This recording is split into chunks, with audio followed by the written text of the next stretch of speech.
Different Minds, Equal Dreams, an art exhibition by Tanisha Krishnan Rajesh. Join us in Coimbatore. நம்முடைய திரு TV Somu அவர்களும் இணைந்திருக்கிறார்.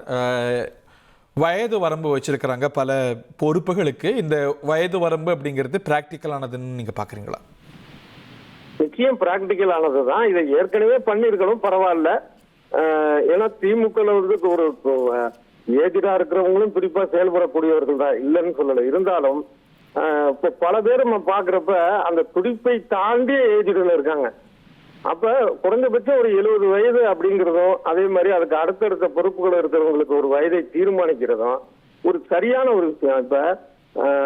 இப்ப அண்ணா இருந்தாங்க, அப்புறம் கருணாநிதி, இப்ப ஸ்டாலின், இப்ப உதயநிதி அப்படின்னு ஒரு அடுத்த கட்ட தலைமுறை வர்றப்ப இந்த ஒரு இளம் தலைமுறையினர் தலையெடுக்கணும் அப்படின்னு நினைக்கிறதும், அதுக்கேற்ற ஒரு கட்டமைப்பை உருவாக்குறதும் ரொம்ப ஒரு சரியான ஒரு விஷயம். திமுக ஒரு உத்வேகம் பெறுவதற்கு இந்த எத்தனையோ தோல்விகள் வெற்றிகள் பார்த்திருந்தாலும் இந்த தோல்விங்கிறது ஒரு கூடுதலான ஒரு வருத்தத்தை அந்த தொண்டர்கள்ட்ட ஏற்படுத்தியிருக்கு.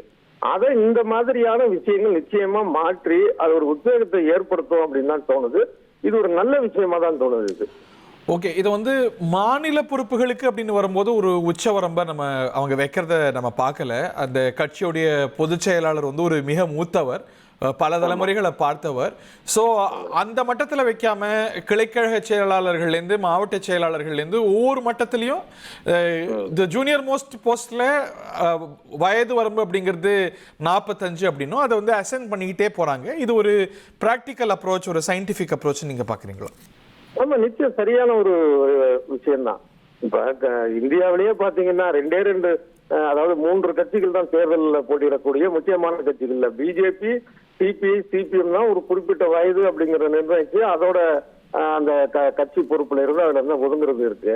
இப்ப இதுலயும் இந்த மாதிரி ஒரு சில பொறுப்புகளை தவிர்த்து மீதி பேருக்கு இந்த மாதிரி கொண்டு வர்றதுன்னு இருக்கு இல்லையா? அது சரியான ஒரு விஷயம் தான். அதை சிறப்பாக தான் முன்னெடுத்திருக்கிறாங்க. அதே போல 2 தொகுதி ஒரு மாவட்டம் அப்படிங்கிற மாதிரியான ஒரு முன்னெடுப்பும் போயிட்டு இருக்கு. இதுவும் ஒரு நல்ல விஷயம் தான். அந்த 2 தொகுதிகளை முழுமையாக கவனம் செலுத்தி கட்சியை இன்னும் பலப்படுத்துவதற்கான ஒரு விஷயமா இருக்கும். இது சரியான ஒரு போக்குல தான் போயிட்டு இருக்கு திமுகவுடைய இந்த விஷயங்கள்லாம். 2 தொகுதிகளுக்கு ஒரு மாவட்ட செயலர் அப்படிங்கிறது ஒரு தேவையான டீசென்ட்ரலைசேஷன் நினைக்கிறீங்க? ஆமா, நிச்சயம் அவசியம். அப்ப இன்னும் கட்சி கட்டுப்பாடுக்கு நல்லதா வரும். அவங்க நேரடியாக அதாவது ஒரு மாவட்ட பொறுப்புல இருக்கிறவர் ஒரு நேரடியாக ஒரு அடிமட்ட தொண்டரை அணுகுவது, இல்ல அவரை அறிந்து வைத்திருப்பது அப்படிங்கிற விஷயம் வரைக்கும் அது ஆழமாக போகும்.